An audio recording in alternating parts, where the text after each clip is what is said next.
Labour economics में मजदूरी के बारे में पढ़ेंगे कि मजदूरी किसे कहते हैं और किस तरीके से श्रमिक को मजदूरी का भुगतान किया जाता है। सामान्य तौर पर मजदूरी शब्द से आप सब परिचित ही हैं, क्योंकि श्रम को आप सब जानते ही हैं। यूजी की क्लासेस में भी आपने पढ़ा है कि जो विभिन्न साधन हैं उत्पादन के, उसे उत्पादन में योगदान देने के बदले में जो मूल्य मिलता है या जो कीमत प्राप्त होती है उसमें एक साधन श्रम भी है जो बहुत महत्वपूर्ण है।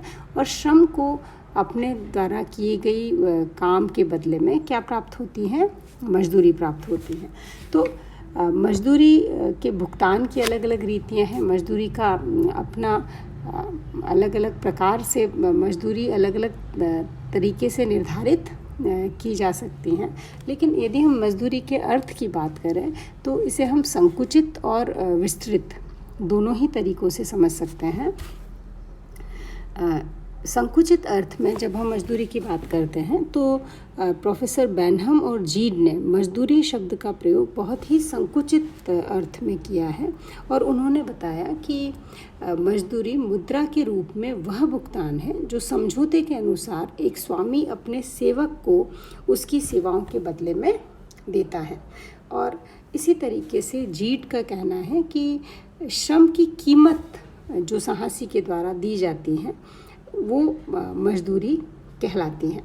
पर यह जो मजदूरी के अर्थ हैं काफ़ी संकुचित अर्थ रहे हैं, क्योंकि वास्तव में मजदूरी केवल द्रव्य रूप में ही नहीं दी जाती, वरन मजदूरी का भुगतान द्रव्य और वस्तुओं दोनों के ही रूप में किया जा सकता है। दूसरा, मजदूरी केवल मजदूर को ही दी जाती हैं ऐसा नहीं है, अर्थात जिससे जो साहसी है वो काम करवाता है और बदले में मजदूर को मजदूरी देता है। इसके बजाय कई सारे ऐसे काम हैं जैसे जहाँ पर व्यक्ति जो किसी के नौकर नहीं है एक तरीके से और फिर भी वो अपनी सेवाएं देते हैं, तो ऐसी स्थिति में भी वो उसे हम क्या कहेंगे? मजदूरी ही कहेंगे। जैसे डॉक्टर को उसकी जब फीस दी जाती है, वकील को, व्यापारी को जो पुरस्कार मिलता है उसे भी क्या कहा जाएगा? मजदूरी ही कहा जाएगा। जबकि हम मजदूरी के विस्तृत अर्थ की जब बात करते हैं तो ऐसी स्थिति में जब भी मजदूरी के विस्तृत अर्थ की बात की जाती है तो हम इन सब चीज़ों को भी मजदूरी में शामिल करते हैं, जिसमें श्रम की सेवा के लिए दी गई कीमत को जैसे मार्शल ने मजदूरी कहा है, सेलिगमैन ने श्रम के वेतन को मजदूरी कहा है। और विस्तृत अर्थ में मजदूरी के अंतर्गत श्रमिकों की सेवाओं के पारितोषिक को शामिल किया जाता है, जिसके अंतर्गत जब भी श्रमिक साहसी के लिए अपने काम में योगदान देता है तो वो अपनी शारीरिक श्रम अथवा अपने मानसिक श्रम को बेचते हैं एक तरीके से। तो शारीरिक श्रम और मानसिक श्रम के बदले में मजदूरी प्राप्त होती है। स्वतंत्र कर्मचारी जो अपनी सेवाओं का शुल्क लेते हैं, डॉक्टर, वकील, ये सब भी उसमें शामिल होते हैं। व्यवसायी और प्रबंधक जो अपने व्यवसाय की देखरेख करते हैं वो भी, उन्हें भी जो पारिश्रमिक मिलता है वो भी मजदूरी के रूप में शामिल होता है। तो इस प्रकार से मजदूरी एक पुरस्कार है जो मनुष्य को परिश्रम के बदले में दिया जाता है, चाहे वो परिश्रम मानसिक हो, चाहे वो परिश्रम शारीरिक हो, चाहे वो परिश्रम को की कीमत प्रति घंटा, प्रति दिन, प्रति सप्ताह के आधार पर उसका आकलन किया जाए। तो बिल्कुल जो सिंपल शब्दों में हम कह सकते हैं कि मानसिक और शारीरिक अथवा किसी भी अन्य रूप से, प्रबंध के रूप से किसी भी उत्पादन की प्रक्रिया में योगदान के बदले में जो प्राप्त होता है वो एक तरीके से क्या कहलाती है? मजदूरी कहलाती हैं। अब हम बात करेंगे वास्तविक और असल मजदूरी, यानी रियल वेज और मौद्रिक। मौद्रिक मजदूरी क्या है और वास्तविक मजदूरी क्या होती हैं? तो मौद्रिक मजदूरी का अर्थ होता है जो कि सामान्य तौर पर मुद्रा के रूप में जो मजदूरी मिलती हैं उसे हम क्या कहते हैं? मौद्रिक मजदूरी कहते हैं। और यदि जैसे कोई मान लीजिए कोई मज़दूर है, वो दिन भर में 8 घंटे काम करता है कहीं, और उसको साप्ताहिक मजदूरी उसकी दी जाती है, तो वो उसकी क्या मजदूरी कहलाएगी? नकद मजदूरी, यानी जो मुद्रा के रूप में उसे प्राप्त होता है। मान लीजिए दैनिक उसे 500 रुपये प्राप्त होते हैं, तो वो 500 रुपीज़ उसको क्या कहलाएगा? उसकी मौद्रिक मजदूरी कहलाएगी। जबकि वास्तविक मजदूरी का मतलब है कि नकद मजदूरी जो भी उसको मिल रही हैं, जैसे मान लीजिए एक मजदूर को दिन भर काम करके 500 रुपीज़ मिल रहे हैं, और उसकी वार्षिक मजदूरी क्या होगी? वार्षिक मजदूरी का मतलब होगा कि उस 500 रुपीज़ में, उस 500 रुपये में वो कितनी चीज़ें खरीद सकता है। उस 500 रुपये की, यानी जितना उसका दिन भर की मजदूरी है, उस मजदूरी की मुद्रा की क्रय शक्ति कितनी है, यानी वो कितनी वस्तुओं और सेवाओं को खरीदने की स्थिति में है। तो ऐसी मजदूरी में उन वस्तुओं और सेवाओं की मात्रा को भी हम शामिल करते हैं जो कि नकद मजदूरी के अलावा मिलती हैं। जैसे कि कभी कभी रेंट पे मकान और कम कीमत पर सामान की सुविधाएं भी श्रमिकों को प्राप्त होती हैं, तो इसे भी हम उसकी मजदूरी में शामिल करते हैं। सामान्य तौर पर वास्तविक मजदूरी नकद मजदूरी और अन्य सुविधाओं को सभी को मिला लेंगे, और वार्षिक मजदूरी के आकलन में हम नकद मजदूरी से जो क्रय शक्ति बढ़ती है, या जितनी भी क्रय शक्ति है श्रमिक की, उसका आकलन किया जाता है। एडम स्मिथ का कहना है कि श्रमिक की जो वास्तविक मजदूरी होती है, उसमें ज़रूरतों और जीवन के लिए जो भी उपयोगी ज़रूरी सुविधाएं होती हैं, उनकी मात्रा को शामिल किया जाता है, जो कि उसको आप काम करने के बदले में दी जाती हैं। जबकि जो नकद मजदूरी होती हैं, उसमें श्रमिक द्वारा प्राप्त मुद्रा की मात्रा को ही हम शामिल करते हैं। यानी श्रमिक धनी है अर्थात निर्धन, उसे ज़्यादा पुरस्कार मिलता है या कम, यह उसके श्रम के वास्तविक मूल्य के अनुपात में निर्भर करता है, न कि उसकी नकद मजदूरी पे। यानी नकद मजदूरी एक हिस्सा है। जैसे आप यहाँ देखिए, वास्तविक मजदूरी क्या होती है?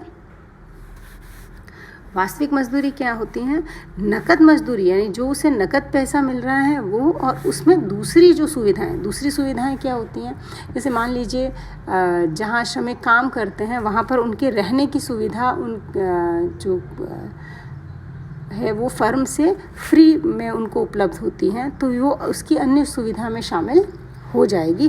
तो अर्थात वो भी उसकी नकद मजदूरी में जुड़ेगी, तभी वो उसकी वास्तविक मजदूरी कहलाएगी। अथवा कुछ इस तरीके की सुविधाएं हैं, कुछ उन्हीं का या जो फर्म है वहीं पर उनका स्कूल बना हुआ है, और कुछ श्रमिक उसके स्कूल में बच्चे बिना फीस दिए बहुत अच्छी स्तर की सुविधाएं से युक्त शिक्षा ले रहे हैं। तो इसमें ऐसी स्थिति में ये जो व्यय किया जाएगा वो भी उसकी वास्तविक मजदूरी में शामिल होगा, यद्यपि वो उसे नकद के रूप में प्राप्त नहीं होगा। ये जो सुविधाएं श्रमिकों को मिलती हैं, वो सुविधाएं सारी वास्तविक मजदूरी में शामिल की जाती हैं। एडम स्मिथ कहते हैं कि श्रमिक की वास्तविक मजदूरी में आवश्यकताओं और जीवन उपयोगी सुविधाओं की वह मात्रा शामिल होती है जो उसको श्रम के बदले में दी जाती हैं, जबकि नकद मजदूरी में श्रम द्वारा प्राप्त मुद्रा की मात्रा को ही शामिल किया जाता है।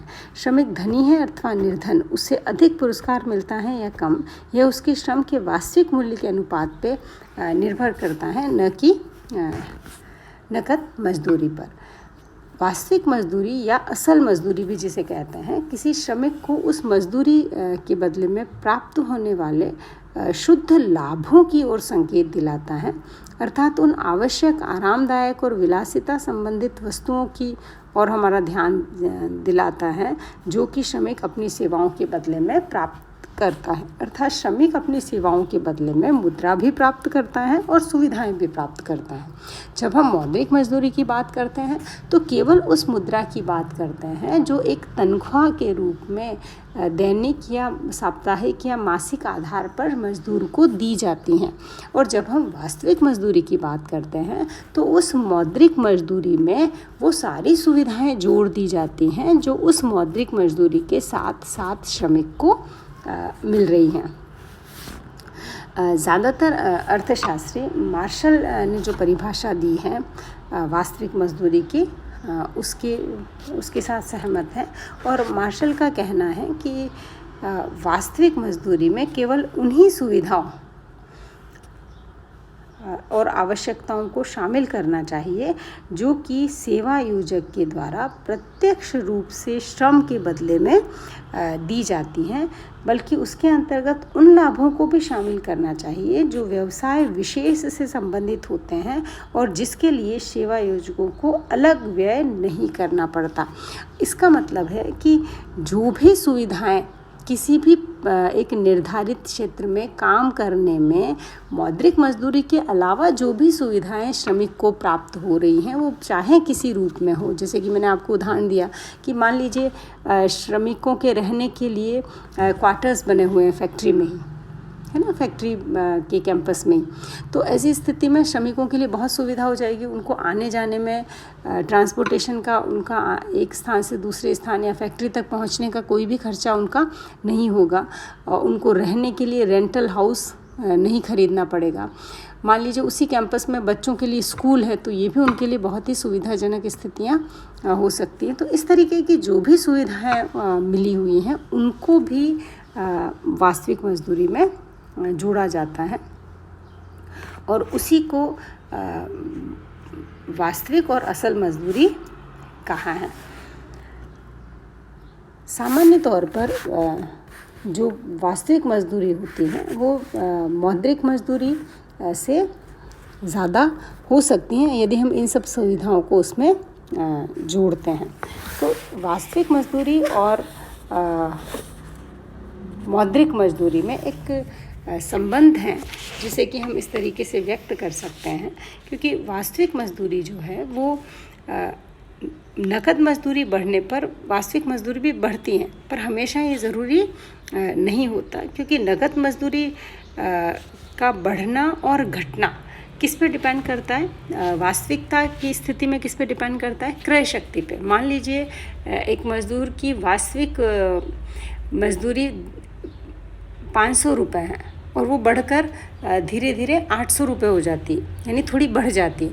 लेकिन इसी अवधि के दौरान अगर बाज़ार में कीमतें भी बहुत तेज़ी से बढ़ गई तो उसकी क्रय शक्ति में कोई फ़र्क नहीं पड़ा। यानी पहले जो वो 500 रुपीज़ में जो चीज़ें खरीद पा रहा था, अब वो मजदूरी बढ़ने के बाद 800 रुपये में भी उतनी ही चीज़ें खरीद लेने की स्थिति में है। तो ऐसी कंडीशन में कभी भी मज़दूर को फ़ायदा नहीं होगा या ये नहीं लगेगा कि उसकी मौद्रिक मजदूरी तो बढ़ी है, लेकिन वास्तविक मजदूरी पर उस वास्तविक स्थितियों में उसके कोई परिवर्तन नहीं होगा। तो सामान्य तौर पर क्रय शक्ति के बढ़ने को ही हम इसका सही आकलन करना कह सकते हैं। यानी कीमतों में जो परिवर्तन हुआ है वो अगर उसकी मौद्रिक मजदूरी में वृद्धि से कम है तो ऐसी स्थिति में तो मौद्रिक मजदूरी के बढ़ने से वास्तविक मजदूरी बढ़ जाएगी। लेकिन यदि ऐसा नहीं है, कीमतें या फिर बहुत तेज़ी से बढ़ गई है, तो ऐसे में कभी कभी ऐसा भी हो सकता है कि वो ये महसूस करे कि मौद्रिक मजदूरी बढ़ने के बावजूद भी वास्तविक मजदूरी क्या हो गई है, कम हो गई हैं। तो इस प्रकार नकद मजदूरी यानी मौद्रिक मजदूरी और वास्तविक मजदूरी का संबंध मुद्रा के मूल्य से है और कीमत सूचकांक पर यह चीज़ निर्भर करती हैं। वास्तविक मजदूरी को जो तत्व निर्धारित करते हैं, यानी वास्तविक मजदूरी कुछ चीज़ों पर डिपेंड करती हैं, जिसमें जो सबसे प्रमुख और सबसे पहली चीज़ है वो है मुद्रा की क्रय शक्ति, यानी परचेजिंग पावर ऑफ मनी। मुद्रा की क्रय शक्ति कितनी है, अर्थात हमारा एक रुपया कितनी चीज़ें खरीदने में सक्षम है। तो यह बहुत ही महत्वपूर्ण है, क्योंकि मौद्रिक मजदूरी हमें मुद्रा क्यों चाहिए होती है, किसी भी मजदूर को मजदूरी क्यों चाहिए होती है, क्योंकि वो वस्तुएं खरीदना चाहता है उसके बदले में। और यदि वो मुद्रा मूल्यवान है, मूल्यवान कब है? जब उसकी क्रय शक्ति अधिक है। तो जब मुद्रा की क्रय शक्ति अधिक है तो ऐसी स्थिति में वास्तविक मजदूरी क्या हो जाएगी, अधिक होगी, और क्रय शक्ति अगर कम है तो वास्तविक मजदूरी कम हो जाएगी। अन्य सुविधाएं का बहुत महत्व है, जिसका अभी हमने पहले बात की थी कि मौद्रिक मजदूरी के साथ साथ किसी भी श्रमिक को जहां वो काम करता है उस साहसी के द्वारा जो जो सुविधाएं उपलब्ध करवाई गई हैं, अगर वो बहुत अच्छी और सुविधाएं हैं, जैसे मुफ्त में मकान है, बच्चों की निःशुल्क शिक्षा की व्यवस्था है, इस तरीके की और कोई दूसरी सुविधाएं हैं, तो ऐसी स्थिति में वास्तविक मजदूरी क्या होगी, ज़्यादा होगी। अतिरिक्त आय प्राप्त करने के स्रोत भी बहुत महत्वपूर्ण है, क्योंकि यदि किसी व्यवसाय में श्रमिकों के पास नियमित जो उसका रूटीन का काम है, या फैक्ट्री या फर्म में जो काम करता है उसके बाद भी अगर काम संपादन करने के बाद भी उसके पास दूसरे ओवर टाइम करने के अवसर हैं, तो ऐसी स्थिति में वो अपनी वास्तविक मजदूरी को क्या कर सकता है, बढ़ा सकता है। काम का स्वभाव कैसा है ये भी बहुत महत्वपूर्ण है, क्योंकि काम अगर बहुत रुचिकर हैं और ऐसी स्थिति में कम थकाने वाला है, रिलैक्स करने वाला है, जिसमें इंटरेस्टिंग काम है, रिस्क कम है, तो ऐसी स्थिति में नकद मजदूरी ज़्यादा होने पर भी कई बार कुछ इस तरीके के काम होते हैं, तो जो रिलैक्सिंग काम है तो उसमें काम का स्वभाव अच्छा है, तो वहाँ वास्तविक मजदूरी के अधिक होने की अधिक होगी। और मान लीजिए काम बहुत थकाने वाला है, बहुत ही जोखिम या रिस्क लेने वाला है, तो ऐसी स्थिति में वास्तविक मजदूरी क्या होगी, काफ़ी कम होगी। इसके अलावा काम की दशाएं भी अगर अच्छी हैं, कार्य की दशाएं अगर अच्छी हैं, तो ऐसी स्थिति में यानी कार्य की दशाओं में ज़्यादातर हम बात करते हैं औद्योगिक संबंधों के बारे में, यानी मालिक और श्रमिकों के बीच में अगर संबंध अच्छा है तो वो एक वास्तविक मजदूरी की अच्छी स्थितियों को, यानी कहीं ना कहीं वास्तविक मजदूरी उसकी हम ज़्यादा मानेंगे। काम की अवधि ये बहुत ही महत्वपूर्ण विषय है, क्योंकि मज़दूरों को अगर कम काम करना पड़ता है और तो ऐसी स्थिति में वास्तविक मजदूरी उसके कार्य के घंटों के हिसाब से काफ़ी अधिक हो जाएगी। काम की नियमितता और भविष्य में उसमें उन्नति की आशा भी वास्तविक मजदूरी को बढ़ा देती है। साथ ही कुछ व्यवसाय ऐसे होते हैं जिसमें कर्मचारियों को अपना काम कुशलता से करने के लिए खुद ही कुछ व्यय करना पड़ता है, जैसे टीचिंग का प्रोफेशन हुआ, आपका वकील का प्रोफेशन हुआ, तो उसको बहुत टाइम देना होता है उस प्रोफेशन में। तो ऐसी स्थिति में जो श्रमिक है वो अपने ऊपर व्यय करता है, अपने काम की अच्छी क्वालिटी या गुणवत्ता को सुधारने के लिए व्यय करता है।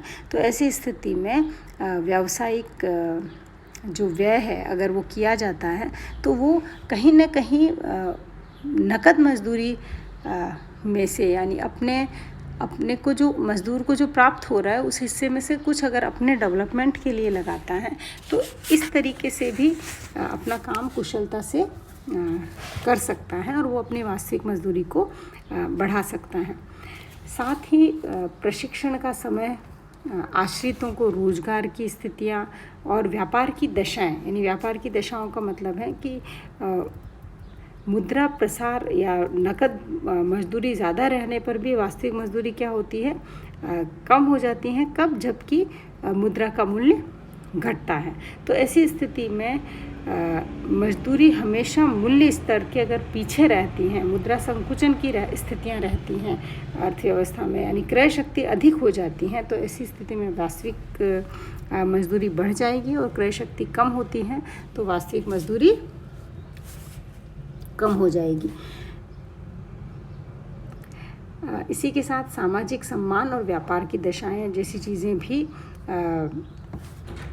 प्रभावित करती हैं वास्तविक मजदूरी की स्थितियों को। तो इस प्रकार आज हमने ये समझने की कोशिश की कि मजदूरी किसे कहते हैं और वास्तविक मजदूरी और मौद्रिक मजदूरी में क्या क्या अंतर होते हैं। Thank you.